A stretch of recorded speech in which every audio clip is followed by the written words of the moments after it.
haya registro de esta clase. Y como les comentaba, ¿cierto? La clase de hoy día para el cuarto medio A, lengua y literatura. El propósito de hoy día vamos a evaluar críticamente una charla TED. Cuando digo evaluar críticamente es obviamente tomando posición crítica, es decir, hacer la lectura, la audición, digamos, del video que vamos a ver, y a partir de la visualización, ¿cierto?, del video, empezar a tomar como en consideración algunos aspectos que tienen que ver con el posicionamiento del emisor, su rol, su autoridad, digamos, es como un discurso público un poco, al revisar esas partes, digamos, que tienen que ver con la forma discursiva, con la forma, ¿cierto?, no discursiva, pero que está dentro del discurso, que es la comunicación no verbal, y elementos que tienen que ver también con la veracidad. Entonces, evaluar significa también ponerse en esa posición de le creo o no le creo, ¿ya? En relación a lo que dice el emisor, Tim Harford, que vamos a ver una charla de él. Vamos a conocer quién es Tim Harford también. Bueno, la clase de hoy día, lunes 7 de septiembre. Antes de empezar, como nosotros habitual, ¿cierto? Tenemos estos tres momentos previos que son los momentos previos de, ¿cómo se llama?, de toda clase. En primera instancia, revisar lo que vimos en la clase anterior. Habíamos hecho un círculo lector aplicado en el cuento de Howard Phillips Lovecraft, ¿cierto?, El extraño. Es probable que en la prueba, ¿cierto?, de avanzada que tengamos ya como en la primera semana de octubre, juguemos a replicar este ejercicio del círculo lector, del análisis literario, ¿cierto?, en un texto un poco más corto quizás, pero igualmente complejo como un texto literario, ¿cierto?, con esa complejidad. Entonces, para que vayan replicando la idea de esta estrategia de comprensión lectora, no solo en lecturas de textos, sino también, bueno, en lectura de muchos textos, de diferentes textos, pero también en series, en películas. Es un ejercicio que es bastante bueno de replicar, la estrategia del círculo lector. O sea, no hacer una reunión, no se puede hacer reuniones sociales en la casa, pero por ejemplo, compartir con alguien dentro de la familia, dentro del encierro, ¿cierto?, que nos toca vivir, compartir con alguien la visualización de algo, de la lectura de un texto, lo que sea, y dialogar en torno a eso, extraer información de lo que estamos leyendo o viendo, compartir, digamos, sus impresiones personales acerca del rol de un personaje, de la sensación que les dejó una escena, etcétera, etcétera. Esa es la estrategia de comprensión lectora, digamos, que trato de propender con esto del círculo lector, ¿ya?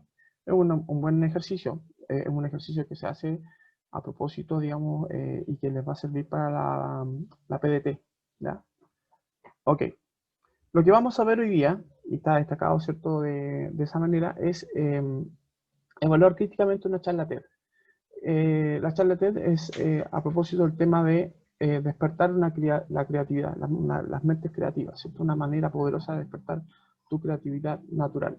Esta charla dictada, ¿cierto?, por un especialista, que si bien es cierto, vamos a tener antecedentes de quién es él, a partir de ahí va a empezar, ¿cierto?, nuestro análisis, nuestra evaluación crítica, ¿ya? Eh, a propósito, eh, a propósito de qué es lo que vamos a revisar en particular, justamente la dirección o propósito que tiene esta charla, digamos, cuál es su objetivo, el posicionamiento del emisor, entendiendo, ¿cierto?, que el emisor tiene un rol y en relación al rol que él desempeña, también, ¿cierto?, su lugar en cuanto, digamos, a, a buscar una comunicación con el receptor, que es una cierta efectividad en la comunicación con el receptor, y más allá de eso, entender, digamos, cuál es su posición frente a ese receptor, o sea, por qué lo hace, también cuestionar un poco eso de por qué es tan importante para él dictar esa charla, por ejemplo. Un tema de veracidad también que es importante analizar, y otros elementos que se van a ir sumando, entre ellos la efectividad de la comunicación verbal, y la efectividad, ¿cierto?, de la comunicación no verbal, que también es importante analizar en un discurso o una charla, como en este caso. Ok. Recordarles que en Google Classroom está la tarea, ¿cierto?, del extraño, del cuento que tenía que ser un análisis simple. Hay un direccionamiento con respecto a lo que tienen que ir respondiendo. Hasta el día de ayer, que fue el último día que revisé, ¿cierto?, la tarea, hay 7 personas que han hecho la tarea en sí. Eso equivale más o menos a un quinto del curso. O sea, es bastante bajo todavía el porcentaje de personas que han hecho esa tarea. Recuerden, yo no estoy diciendo que estas tareas vayan a tener una nota directa al libro virtual, pero sí son importantes que ustedes vayan haciendo estos ejercicios porque a mí me demuestra que también ustedes están interesados no solamente en mi clase, sino también en mejorar su comprensión lectora. Y el ejercicio de comprensión lectora que involucra esta tarea en particular es más o menos el ejercicio de comprensión lectora que van a encontrar en la PDT, ¿ya? Con el desarrollo obviamente de una prueba estandarizada, por supuesto. En este caso es la idea que ustedes puedan manifestar ese análisis, esa habilidad de comprensión lectora que es mínima para poder dar una buena PDT. ¿Ya? Por eso es importante la tarea, más allá de que también involucra, ¿cierto?, que vamos acumulando desempeño en clases, pues, y eso también yo lo evalúo, obviamente. Obviamente que sí. Ok, más allá de que estén buenas o malas las respuestas, digamos. Ok, hoy día vamos a revisar a varias personalidades y vamos a partir, digamos, la motivación de la clase tiene que ver con esto de revisar distintas personalidades. Los micrófonos están habilitados para que me digan quién es esta señora, o si la habían visto en alguna parte, o escuchado de ella, qué sé yo. ¿La conocen o no? No, no sé quién es.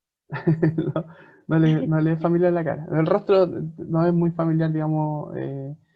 Bueno, se hizo conocida con esta fotografía, digamos, cuando ella alcanzó la máxima, digamos, de popularidad mundial.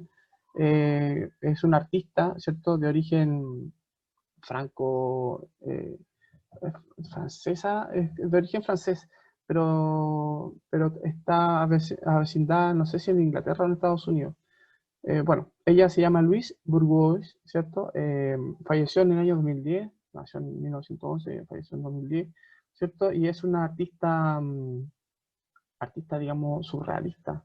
A propósito, ella se hizo, es la mujer araña, como le llamaban, ¿cierto?, en los círculos artísticos. Ella diseñaba esta escultura un poco tenebrosa de arañas, ¿cierto?, en distintas partes. Bueno, hizo hartas intervenciones artísticas, estas esculturas un poco pesadillesca, surrealista, pero muy vinculadas con lo onírico, ¿cierto? Este miedo que le tenemos a la mayor parte de las personas a estos bichitos que son las arañas, por ejemplo. Bueno, ella se colgaba de y su fama tiene que ver con esta creación artística en particular y otras más que las dieron a conocer alrededor del mundo. Sus esculturas todavía están ahí expuestas al aire libre, ¿cierto? Es una de las características de su obra. Louise Bourgeois. Otra personalidad, si la conocen. A este yo creo que lo conocen. Who is him? Oh, who is he? Perdón. ¿Quién es él? ¿Lo conocen? La Martina lo tiene que conocer. La Martina Pentenero. ¿Ese es del iPhone o no? Sí, pues, correctamente. Él es Steve Jobs. También fallecido hace un par de años atrás, ¿cierto? Él, bueno, no solamente de los iPhones, él revolucionó, digamos, la industria, es un inventor, ¿cierto? Programador, inventor, empresario, ¿cierto? Tiene una carrera multifacética en el mundo vinculado al mundo de la comunicación y la computación, específicamente, ¿cierto? La telefonía y obviamente los equipos Apple. Es más o menos una síntesis de su intervención en este mundo, sus invenciones, ¿cierto? Desde la revolución, ¿cierto? De lo que es su primera computadora portátil, de escritorio primero, perdón, y después la portabilidad a los famosos iPad y la inclusión de los iPods también como una forma, digamos, diferente de escuchar música, de la digitalización de la música, las tablets, ¿cierto? Las iPad y qué sé yo. Y entre otras cosas, obviamente también la creación, la fundación de Pixar, también es una intervención de él en este planeta, su contribución.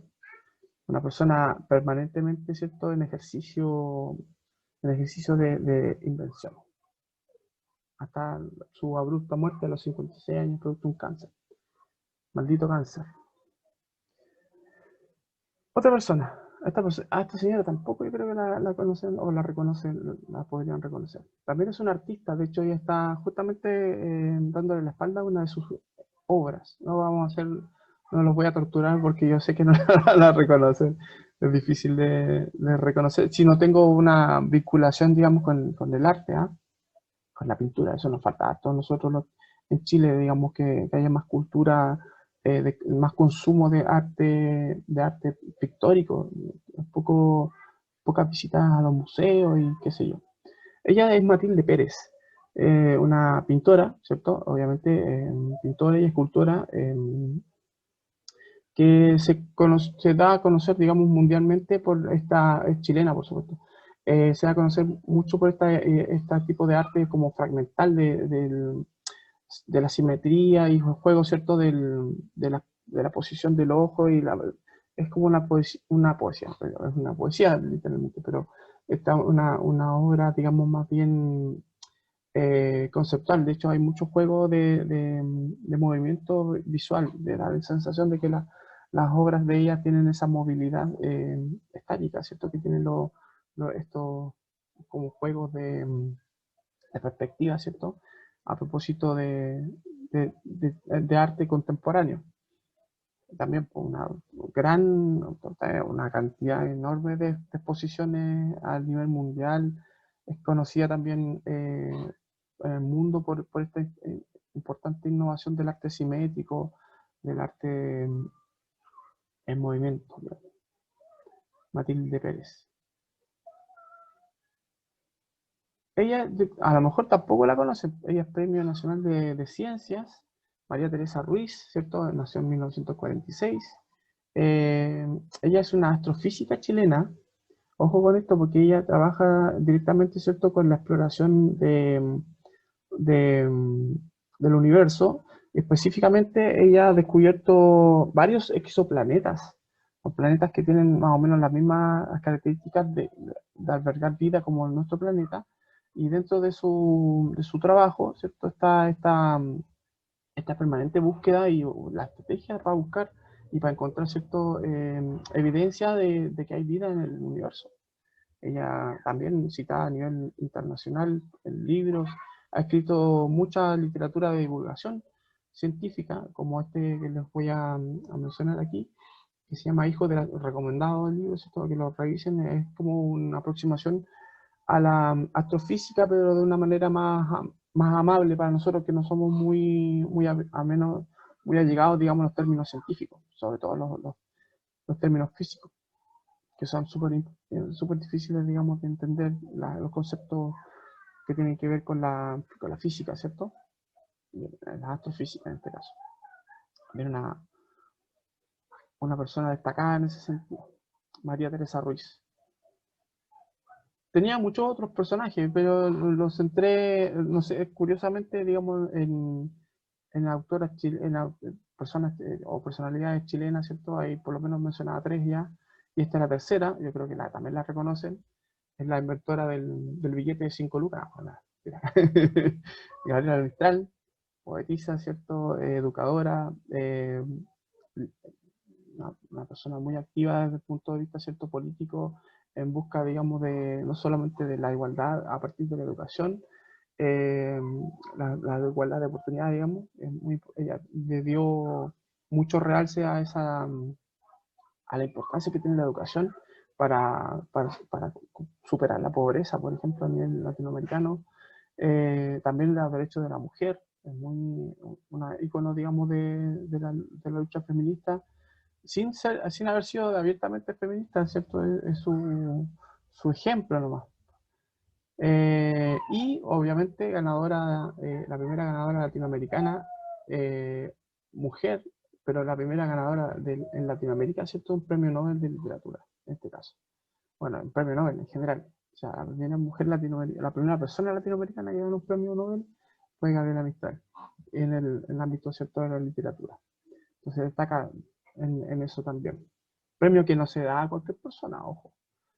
No es un premio así como vamos todos los años a premiar a alguien para que se queden callados, una cosa así. No es como los Oscars tampoco, no es por popularidad, sino es por un reconocimiento del aporte que hace la persona destacada, ¿cierto?, con este premio a la humanidad. O sea, ni siquiera a la época o al año, o en unas personas destacadas del año, ¿cierto?, como lo hace la revista Times, sino, o la Forbes, dependiendo del ámbito, ¿cierto?, de la humanidad que se esté revisando. Es un premio destacado al aporte que le ha hecho la persona a la humanidad. O sea, ni más ni menos. Wow. También una gran personalidad. Y a él tampoco yo creo que lo conoce, pero sí lo vamos a reconocer, digamos, por el aporte que le ha hecho en este ámbito, ¿cierto?, en el que se desempeñó él, a la psicología. Él es Carl Gustav Jung, o Carl Jung, ¿cierto?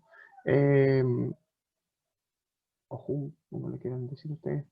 El psicólogo, ¿cierto? Es psicoanalista, importante su obra porque el aporte que hace este análisis psicoanalítico que él profundiza, estamos hablando de psicología profunda, eh, reconoce, entre otros, el concepto de inconsciencia colectiva, por ejemplo, y el aporte que hace su obra es a nivel, digamos, que explora la exploración de la mente humana, digamos, también en un ámbito muy en expansión, sobre todo, ¿cierto?, dada la tecnología que tenemos hoy. Él la permite, digamos, que, por ejemplo, se hable de estos conceptos de psicoanálisis, de la hipnosis, todo eso que nosotros hemos visto en la tele que sucede, la película, por ejemplo, Inception, está muy basada, entre otras, por estar pensando Los Simpsons, qué sé yo, todas las películas que tienen que ver con mentes criminales, de ese análisis como forense de los casos desde el punto de vista, ¿cierto?, de cómo se comporta el criminal y etcétera, etcétera. Todo eso son aportes que él hizo a la idea, ¿cierto?, del estudio de la mente. Carl Jung. Importante de personalidad también a nivel mundial. Entre otros, aquí tengo un montón de ejemplos más que exponer. Estoy mencionando algunos que quizás ustedes no conocían del todo. La pregunta es, ¿qué tienen en común todas estas personas? Yo no he querido usar la palabra para no darle la pista. ¿Qué piensan ustedes que puedan tener en común? Permiso. Un matecito. Chicos, Que son artistas, que son importantes, ya, pero no todos son artistas, ojo. que son reconocidos o no. Ya, pero el reconocimiento se lo han ganado por algo que ellos han hecho o por algo que destacan ellos, que tienen en común. Podrían ser que están todos muertos, pero hay algunos que no están muertos. Pues María Teresa Ruiz, por ejemplo, no estaba muerta. Ella está todavía trabajando de hecho está trabajando aquí en Chile, Premio Nacional de Ciencia de hace 2 años, creo, si no me equivoco, 2018.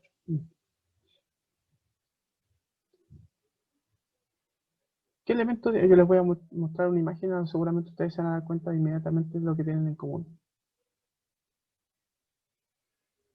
¿Qué es eso? Un cerebro. Claro, po, y eso es lo que tienen en común. Una Son imagen. mentes prodigiosas. Tienen una forma, digamos, de usar su cerebro distinta claro, en todas las características humanas que ha habido y por haber. Son mentes prodigiosas, son mentes que están permanentemente en actividad, o estuvieron en actividad, en trabajo, ¿cierto? En buscar una alternativa, una alternativa, digamos, a una respuesta que ellos se plantearon, o sea, perdón, a una pregunta que ellos se plantearon en torno a la materia en la que ellos se desempeñaron. son mentes creativas en ese sentido, porque buscan esa alternativa diferente en relación, digamos, a las respuestas que podían haber tenido o que no tuvieron. Entonces se preocuparon, obviamente, de expandir su mente. Esa es la característica en común que tienen estas personas, entre otras, pues, obviamente, ojo, nariz, boca, pelo y etcétera. Claro, son humanos. Ok. Lo que vamos a ver hoy día, a propósito de eso, ¿cierto? Es hacer la contextualización involucra también entrar en materia a partir de estas personalidades, pero también conocer un poco a quién va a ser nuestro expositor. Tim Harford es un personaje bien particular dentro de las charlas TED, porque él es un economista. Ahora, él va a hablar, en este caso, ¿cierto? Nos va a hablar del desarrollo de la creatividad. Entonces, un economista hablando de creatividad es como raro. Si bien es cierto, el ámbito, digamos, de la economía involucra también mucho trabajo, mucho del cerebro, desde el punto de vista, ¿cierto?, de las proyecciones, las estadísticas, ¿cierto?, las matemáticas que se utilizan, digamos, para poder establecer, no sé, pues, los anticipos que ellos pueden hacer, digamos, a cómo se va a ir comportando la humanidad en torno, digamos, a la economía en sí. También es importante reconocer que él tiene una vocación, el economista y todas las ciencias, ¿cierto?, que están en torno al bienestar humano, tiene una vocación, digamos, de servicio. Por lo tanto, el receptor o la audiencia no solamente es la audiencia que va a estar en esta charla en particular, sino también todos nosotros, a todos los que nos llegan directa o indirectamente su exposición. La fecha de exposición, a propósito del contexto, nos dice que fue emitida en noviembre del año pasado, en noviembre del año 2019. ¿Ya? Y esto, bueno, ahí está el link de charlas TED, que son estas charlas como de tecnología y de educación, ¿cierto? A propósito de la masividad de estos mensajes que son importantes de reconocer a nivel, digamos, de formación. La misma presentación de TED, yo la copié tal cual, o sea, en inglés. No es un inglés muy difícil de comprender, obviamente porque son textos de divulgación. Y la idea es que podamos entender, digamos, quién es el autor. Él trabaja, ¿cierto? Dice, Charate, ¿por qué tengo que escuchar a Tim Harford, ¿cierto?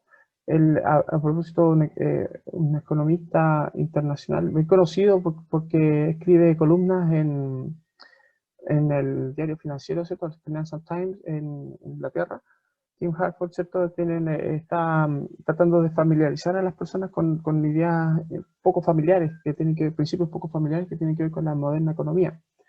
Él busca ciertos ejemplos de las situaciones cotidianas de vida, ¿cierto?, para poder explicar, digamos, de que la economía no es una ciencia tampoco muy ajena, digamos, al quehacer cotidiano, ¿cierto? Ha escrito 7 libros importantes, entre ellos, ¿cierto?, El poder del desorden, la transformación de nuestras vidas y cómo lo adaptamos, ¿cierto? Porque los sucesos que siempre comienzan con fallas también son el pie para el éxito, entre otros textos que él ha escrito. Bueno, él dice, al final, ¿cierto?, dice el mismo Tim, que le gusta ver de distinta manera los problemas complejos, ¿cierto? Y tratar de darle una experiencia significativa a la resolución de esos problemas, como una aproximación a la resolución. Interesante la premisa, digamos, que motiva a Harford también, entendiendo el propósito del emisor, en el sentido, ¿cierto?, de entender esto, es como fundamental para poder entender también por qué nos va a hablar y qué es lo que quiere decirnos, al final de cuentas, ¿cierto? Esto también está en la página TED, de los famosos, es como la presentación de los speakers. más o menos la idea de la multitarea, ¿cierto? En cámara lenta está explicada en esta presentación. El otro ejemplo que va a proponer, ¿cierto? Si quieren ver el video, después se lo puedo mandar por WhatsApp completo, digamos. El otro ejemplo que va a poner es creo que es el de Charles Darwin, si no me equivoco. Entonces, a propósito de este trabajo constante que le hizo Charles Darwin, ¿cierto? Durante toda su vida, que le tomó años y años, ¿cierto? De poder comprobar científicamente lo que él trató de proponernos. Bueno, vamos a sintetizar, ¿cierto? La presentación de Tim Hartford en esta frase que dijo, que acaba de decir. A mí me gusta invitarlos, ¿cierto? A ustedes, públicos receptores, a adoptar el arte de la multitarea en cámara lenta, no porque tengan prisa, sino porque todo lo contrario, no tienen prisa en nada. Entonces, trabajar en estas multitareas nos permite, ¿cierto?, explorar. Es como un poco la visión holística que proponen también algunos filósofos en torno, digamos, al quehacer humano, ¿cierto? Que el ser humano tiene que hacer de todo para poder tener una percepción un poco más amplia, ¿cierto?, de lo que es su propia existencia. Entonces, que por ejemplo, no sé si han visto, a propósito de mentes creativas, estaba hablando de un personaje de ficción, pero en Sherlock Holmes, por ejemplo, se ve mucho esto de, de una persona, ¿cierto?, que hace muchas cosas. Es químico, es físico, bueno, es músico también, lee mucho, le gusta, no sé, pues, salir a caminar, hace este tipo de ejercicios, digamos, de resolver acertijos. Todo eso le sirve, digamos, para poder entender, digamos, su oficio, que es justamente juntar toda esa información y tener una idea, digamos, concreta con respecto a algo. Bueno, aquí tenemos que analizar entonces este discurso de Tim Harford en términos, digamos, de los elementos discursivos que están presentes. Por ejemplo, el propósito de él, la idea de transmitir este discurso, obviamente está lleno de marcas textuales, las preguntas que hace, el reconocimiento, ¿cierto?, a lugares comunes. Por ejemplo, cuando menciona al creador de la serie ER, por ejemplo, sí, lo conozco, entonces como entiendo de quién está hablando. También el uso de una retórica, digo, la forma de hablar, ¿cierto?, amena y cercana, ¿cierto?, al público común y corriente, o sea, al público en definitiva heterogéneo. Su posicionamiento con respecto al tema, o sea, no es un experto en creatividad, ni mucho menos, pero sí es una persona que ha visto, digamos, la exploración de las otras áreas como digamos, apertura importante a propósito, ¿cierto?, de cómo se debe estimular la mente humana. Y él lo vivencia también porque él, siendo economista, está dando una charla TED, o sea, y hablando, ¿cierto?, a propósito de cómo llevar dentro del ámbito de lo cotidiano, que es muy diverso, acercarlo, ¿cierto?, a su trabajo, que es el de economista, por ejemplo. Con respecto a la veracidad de la información, claro, él cita fuentes, menciona ciertos nombres de personas. Uno puede revisar la biografía de Einstein, por ejemplo, después de Charles Darwin, de Crichton, a propósito del creador de ER y Westworld, a propósito.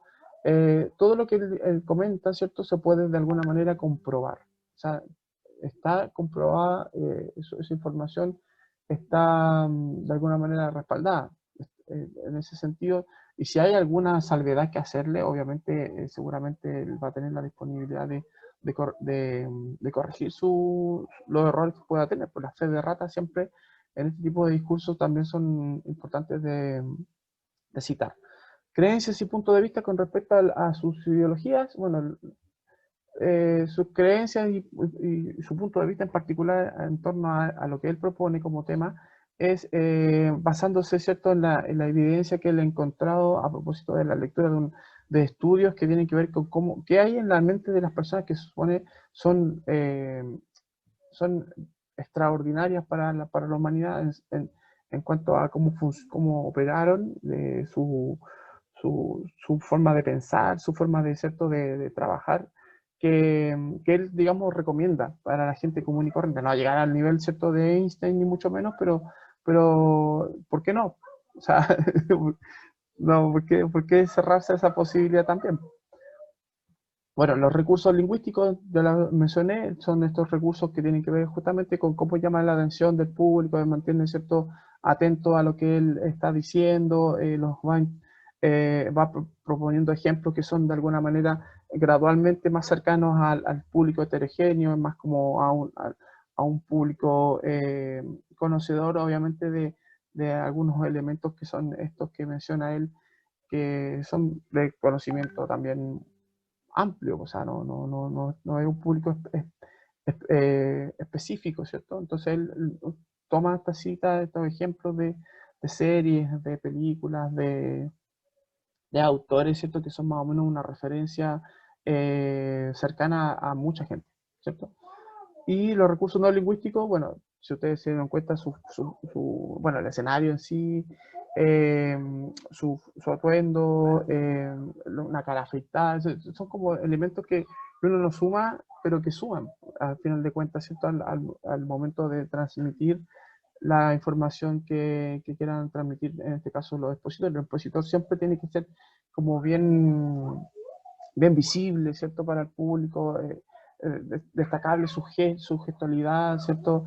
Las pausas que va haciendo también, que no tiene que ver esencialmente con lo que dice como texto, ¿cierto? Pero sí nos transmiten seguridad, nos transmiten confianza en lo que nos está tratando de comunicar como algo concreto.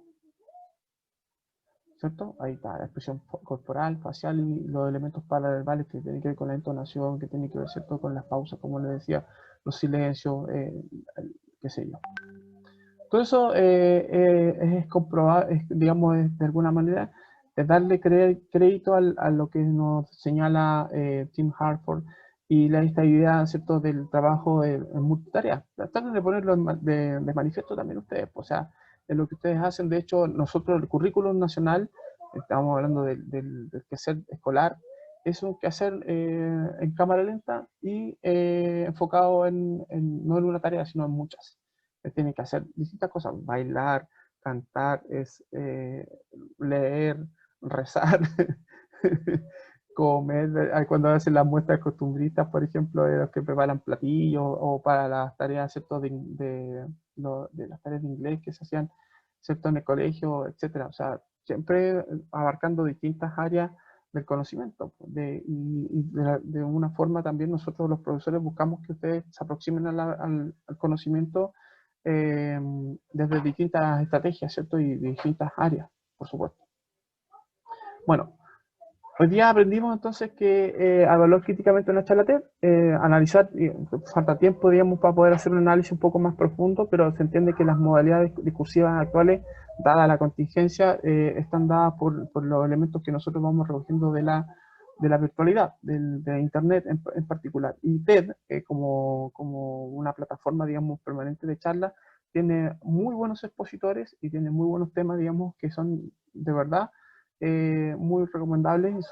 La bibliografía que utilizan cada uno de los expositores, las fuentes en las que se nutren, digamos, para poder comunicar lo que ellos quieren comunicar, y la intencionalidad también, porque estamos hablando de divulgación científica, que ellos no podrían ganar por publicidad, qué sé yo, pero ni siquiera publicitan nada. O sea, estamos hablando de solamente el afán de mejorar la calidad de vida, ¿cierto?, de las personas en el mundo. O sea, una buena intención, evaluando críticamente, ¿cierto?, desde dónde viene esta información. La próxima clase vamos a tratar de repetir la experiencia, pero obviamente citando otro texto, quizás no una charla TED, a lo mejor una discusión, qué sé yo. Y el recordatorio de 3 cositas. El primero, el control lector de cepillo de dientes, la prueba de unidad, ¿cierto?, que se viene más adelante, que es una prueba de avance curricular. La fecha no está dada todavía, y hay la encuesta para que la vayan respondiendo, a la encuesta sobre las vueltas presenciales a clase, para que la vean ahí, la discutan, que va a estar disponible desde el día en WebClass, ¿cierto? Ahí les mandé el enlace por WhatsApp. Estamos comunicados, ¿cierto? Ustedes ya saben donde encontrarme virtualmente, por supuesto. Y sean creativos. Nos vemos en la próxima. Nos vemos, profe, que esté bien. Cuídense harto, chao, chao, un abrazo grande. Chao, profe. Chao, profe. Chao, Chao, profe. chao.